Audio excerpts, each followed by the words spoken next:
go. This is the Good Neighbor Podcast, the place where local businesses and neighbors come together. Here's your host, Sean Preston. Welcome to another episode of the Good Neighbor Podcast. Today we have another good neighbor on with us, and that is Paul Sotalbo of Roll Lumpia. What's going on, man? Oh, you got it. Good. Oh, started a business. It's been good so far. I haven't had any complaints except the music of my daughter playing so loud. So love hearing that, man. Let's talk about the Super Soaker event before we get off to starting the show here. So for those who don't know, Jeff and I do a Super Soaker event in the Arda Bluffs. I grew up there. It's my old stomping grounds. And I thought it would be a brilliant idea to bring the community together, shoot each other with Super Soakers. And so, of course, there's business owners, there's a bouncy castle. We had a soccer system set up. We had food vendors, and Paul was one of our food vendors who came out to the Super Soaker event. How was that experience, man? It was great, man. Lots of families. That's good. Next year, hopefully we get more kids going there, right? Let them have fun. Let them be kids. And yeah, it was great. That's what it's all about, man. We got a great community here. We got to do things and whatever's within our power to be able to strengthen that. Your food does that. I've had your food, and I'll tell you about me and Jeff picked that up. We were on our way. We were rushing to another appointment. And then, of course, it got rescheduled as we were on the way there. And I tell you, I ate my food before we got back to my place. I let Jeff eat on his own because it smelled so good. I tore that up, man. It was delicious. Thank you. Oh. So listeners out there be like, Sean, what are you talking about? So let's dive right into it. Why don't you tell us a little bit about your business?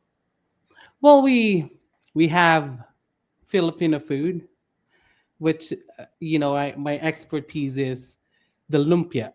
We have this Filipino style spring rolls. We stuff it with, fresh vegetables, cabbage, carrots, onions, garlic, ground pork or ground beef. And I created my very own version of the veggie one, which I put mung beans in it with avocado sauce. So that's a good hit. My wife didn't believe me on that. That's that's honest. Well, let's be honest here. It's true. She was like, "Oh, that's not gonna sell." Blah blah blah. I'll put it out there. That's one of my bestsellers. For all the guys out here, and including us on the show, how awesome is it when we prove our wives wrong? Right? Oh, man. It's good. And then we have our lumpia poutine. Oh, man. Let me tell you a story about this, because my mother-in-law, visited my house and brought a Jollibee. I don't know if you heard about Jollibee. It's a Filipino fast food. Okay. And we have a deep fried chicken with gravy. So she brought some home with the gravy, and I dip my lumpia in it, and I go like, damn, that was so good. And then out of the blue, my wife, I'm like, you know what, we gotta create a lumpia poutine. And amazing. That's one of my bestseller too, the lumpia poutine, bro. It's good.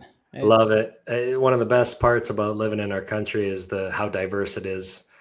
Yes. The multiculturalism and the food that comes along with it. I would consider myself a big foodie, and it started back when I was in the car business. For the ups and downs I had with my boss at the time, we had a bit of a love-hate relationship. I still love the man, but that guy cultured me, man. Italian dude.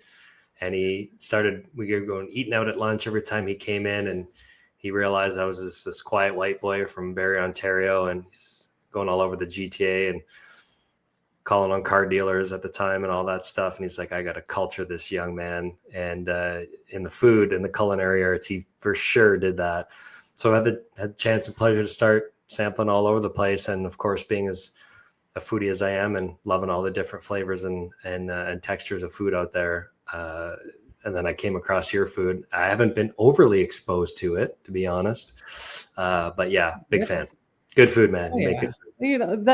I was talking to my kids, my daughter. That's one of I want that to be our goal in our family. Try every culture of the food because it's amazing. It's amazing. It's the flavor of every culture. It's different. It's cooked.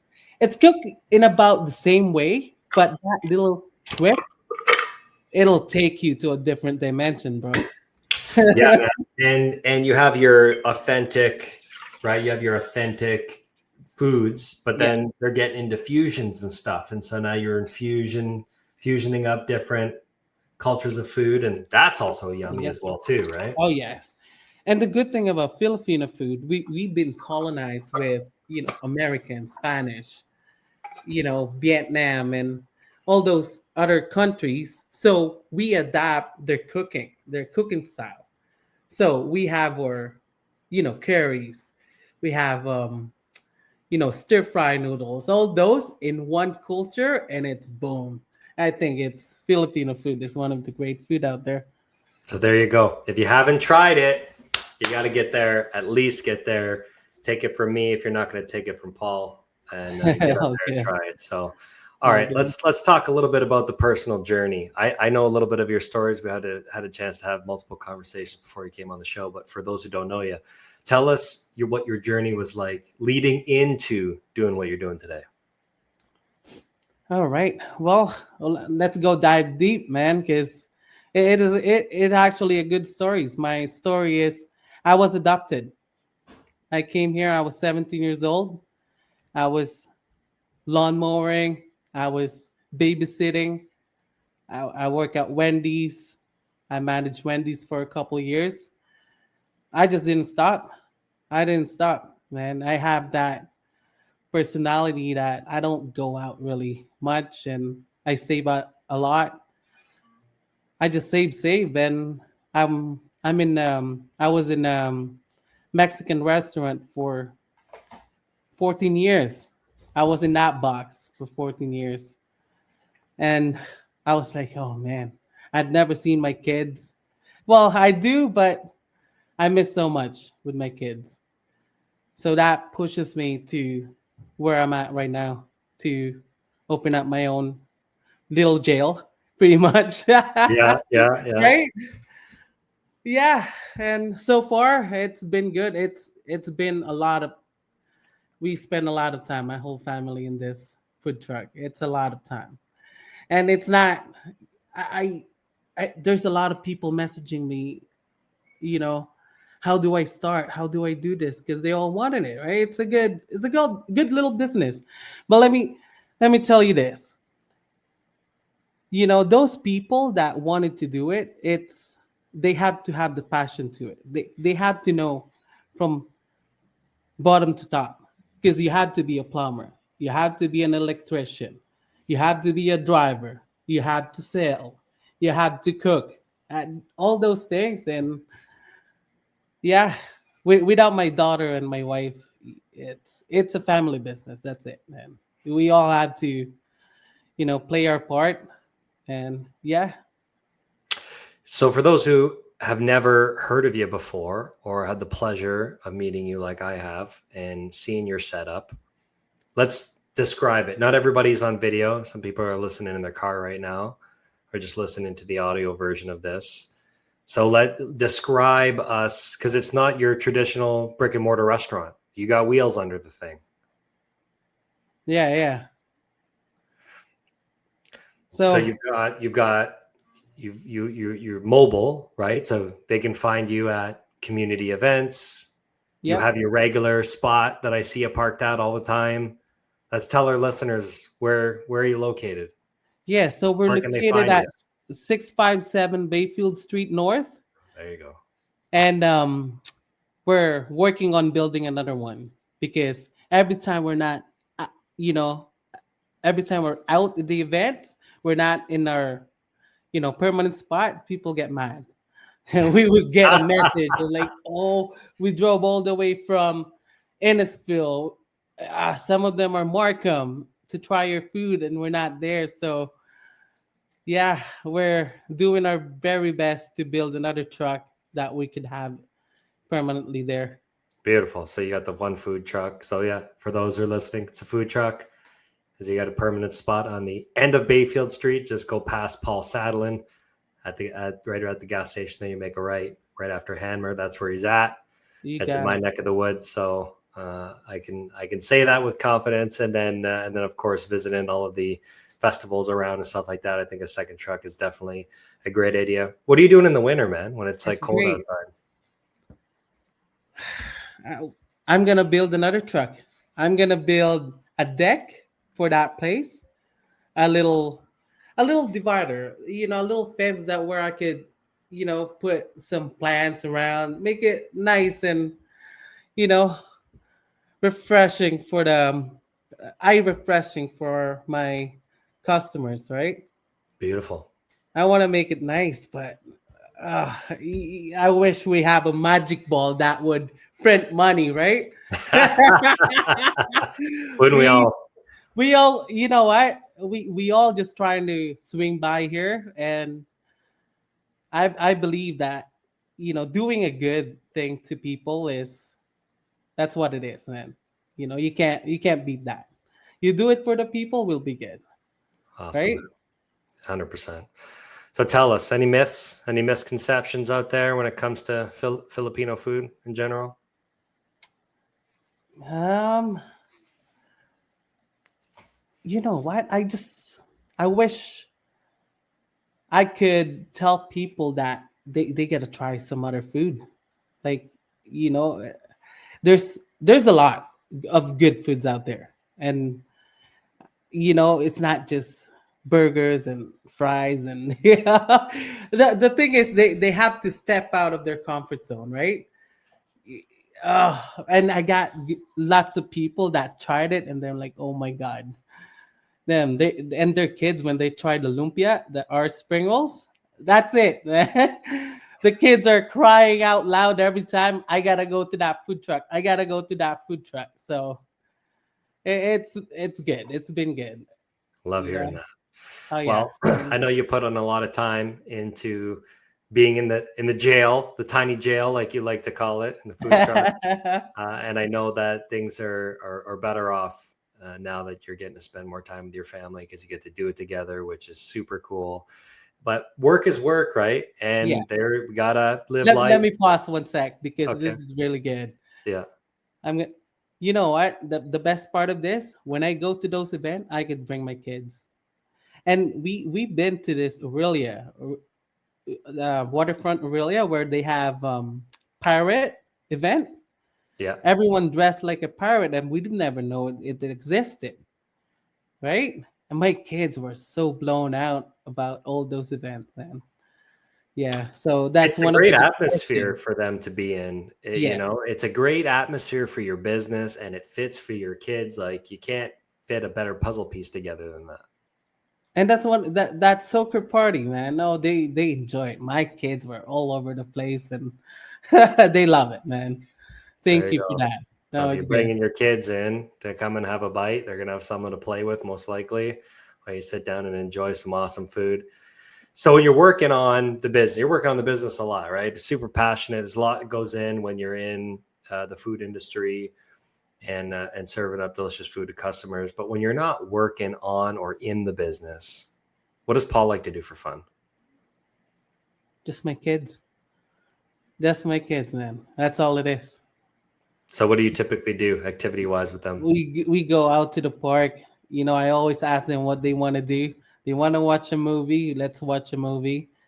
You know, they want to play ball. Let's play a ball. That's all, man. That's all it is. Which is most of the men's out there, man. We do this for our family. That's it. Nothing else, right?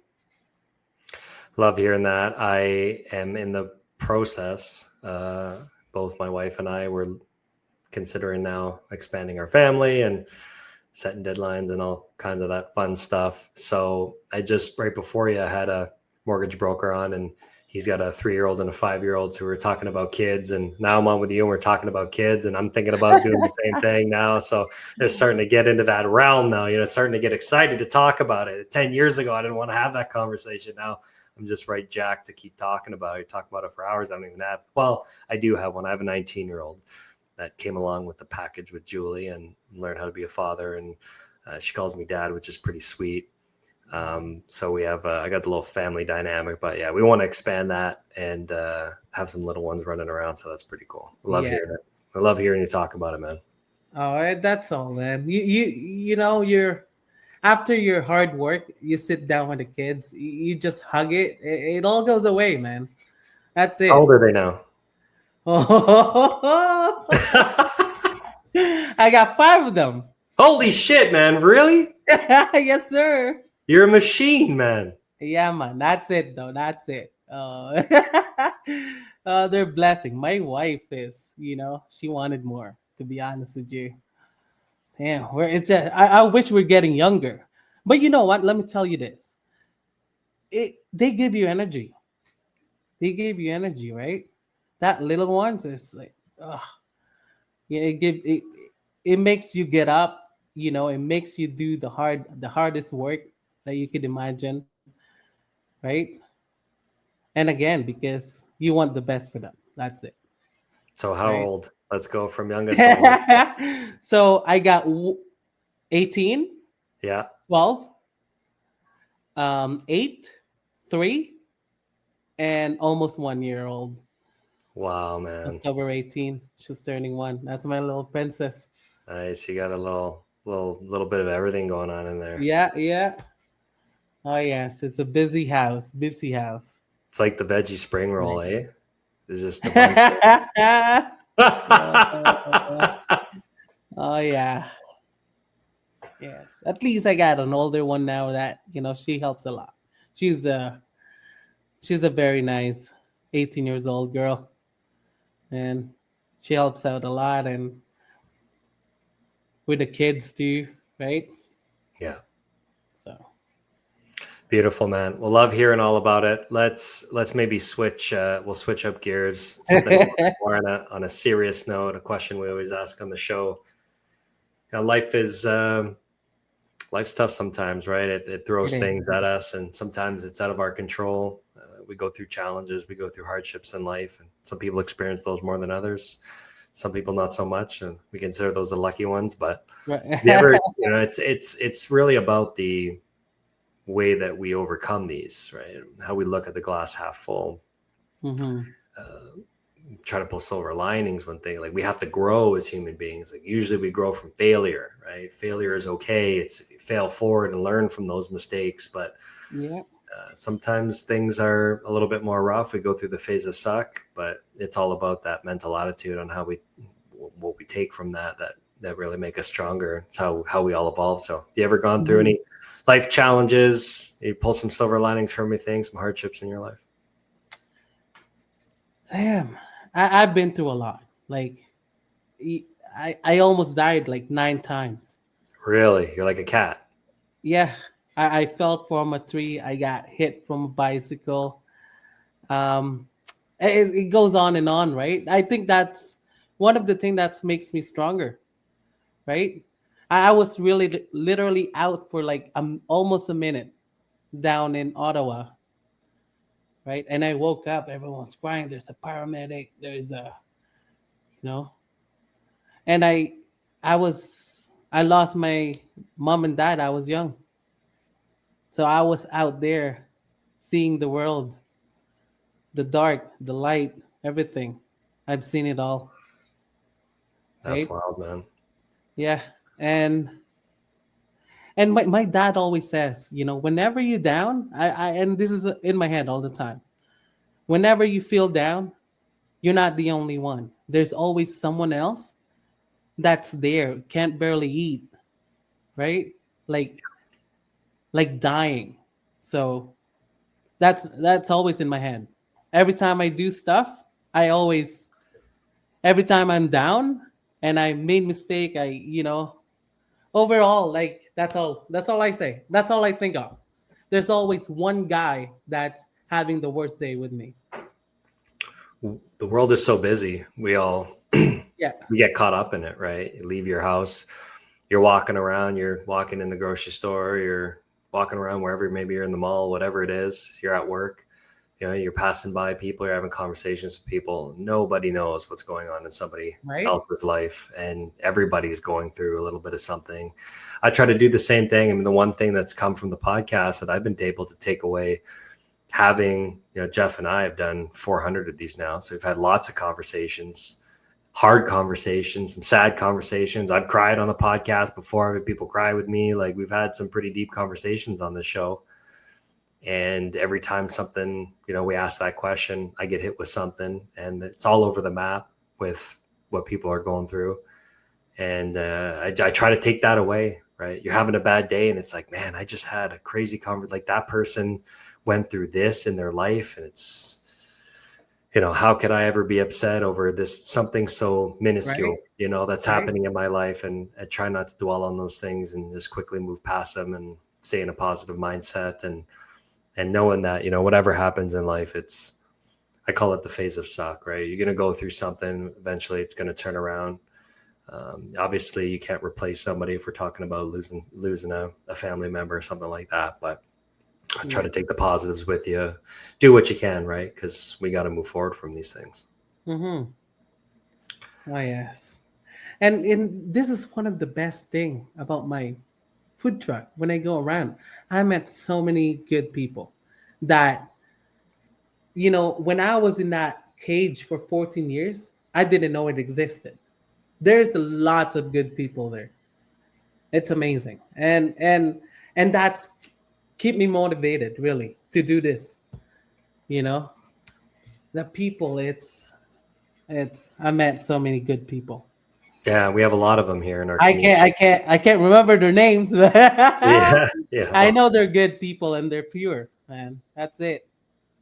yeah, Amazing. we have a lot of good people in our community here. I've talked about it a lot on the show with business owners, and especially when I get the odd one that comes on the show that recently, you know, moved here from down south, be it Toronto or Vaughan or Hmm. somewhere in the GTA, and ask them what they think, and they're like, oh, like it's so different up here. It's so relaxed up here. Like, the people are friendlier up here. It's just a different world up here. And I'm like, yeah, man, I'm 36 now. I've been living here since I was like 6.5 years old, born in Winnipeg, moved here when I was really young. My family moved us out here, and I grew up here and moved away for 2 years, lived in Toronto. And then I came straight back, bought a house, and I would never leave. This is an awesome place to live. And the people here are great. Our business community is great. And I'm sure you see that every day dealing with people and filling up bellies. Yes. Oh yes. 36 or you're not 89. 89. I'm 90. Oh, We yeah. we grew up in that world. I love it. I love Yeah. it. Man. We Oh are my. and you got 5 kids, man. You're an animal. I love it. I'll tell you a funny story. All right. I'll tell you a funny story. I told this story once on the show before. Don't ask me what episode it was. I can't remember. So my dad and my mom had my youngest sister, Chantel. So she's in 95. So back in 95, they just had her. She's 2 days after me, by the way. She's April 12th. I'm the 10th, and my wife is April 11th. Go figure. Fun fact for birthdays. So I guess, you know, everybody, and especially in Winnipeg, you're pretty close with your neighbors, smaller town type of thing, right? So this guy comes up. He's good friends with my dad, and my dad breaks the news to him. It's like, hey, having another one. And he goes, what are you doing, man? He goes, you're going to be able to afford all that? You got 3 kids now. And, you know, back in the day, you know, people tended to have kids a lot earlier. So, you know, my dad's in his 20s, right? And he's like, I'm just digging the hole a little deeper. No big deal, right? I thought that was a pretty funny story, but no, that's cool, man. Super, you know, happy we had the opportunity to meet and had some fun at the Super Soaker event, getting to know you and your business a little bit more. Now getting to know about your family and stuff like that. And the fact that that's pretty cool, man. Really happy for you. All right, Thanks. Thank so you. No, thank you for having us here. no worries, Having man. me here, man. No worries. So let's talk before I let you go. If there was one thing that you wish our listeners knew about your business, about Hungry Roll Lumpia, what would it be? One thing. One thing I would say is we I talk to a lot of business owners. So one thing I would say is it's two actually. So it's not Sure. one thing, sorry, I buddy. give you a freebie. All right, thank you. So we all, we all need money, unfortunately. And I wish I could say we don't, right? One thing I'd say is I'm doing this fair, you know. I want it to be fair to all my customers. So my price it's very affordable in my opinion. So I don't know what's other thought about that. But one thing I could say is we make our food with all our hearts. That's it, man. That's it. That's how some of the best food is made, when it's made with love, brother.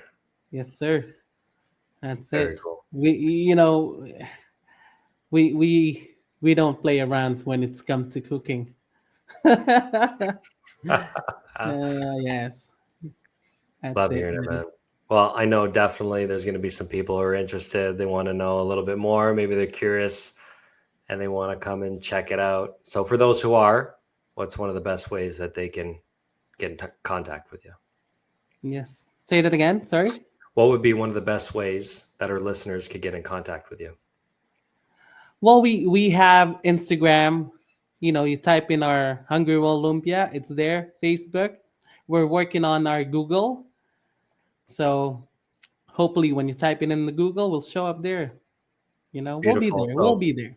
if I wanted to reach out to you, just add you on Instagram, add you on Facebook, and just direct message you from there. Best way. Yeah. We have our party trays. We do catering. We do private events too. If you're golden birthday 50 or 60s, man, we do it. We do it. It's fun. It's fun. It was a great experience. We did a birthday party down in Toronto, 60 people.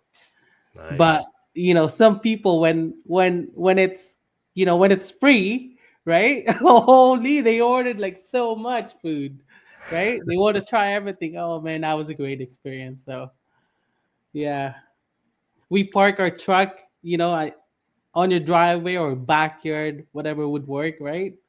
Yeah, it was nice. So there you go. Private events, corporate events, birthdays. Yeah, Anytime you're looking to have some people over, get together over some good food, you got to give Paul a call and have a sample. It's good food, man. I'll tell you. Take it from me. we did Via Rail, right? The train company, Yeah. 600 people Really? all day long, man. Those guys don't stop, right? So they literally just stop for the food and then go back in the train. All the engineers, workers, everyone, 600 ish. Wow, that's wild. Yeah, we run it from 9 a.m. to 10 p.m. That's a long day, and that's I a know. lot of food. Oh, yeah. It was fun, though. It was fun. Everyone had a good time. Oh, man. They love Awesome. it. They love my beef briskets, too. That's a beef brisket. That's it. Well, it's always a good time talking to you, Paul. Really appreciate you coming on the show, and looking forward to maybe doing this again down the line. Yeah, man. All right. Thanks so much, Sean. No worries. Talk to you Captain later. Sean. Thank you for listening to the Good Neighbor Podcast. To nominate your favorite local businesses to be featured on the show, go to gnpwithjeffandsean.com. That's gnpwithjeffandsean.com or call 705-413-3775.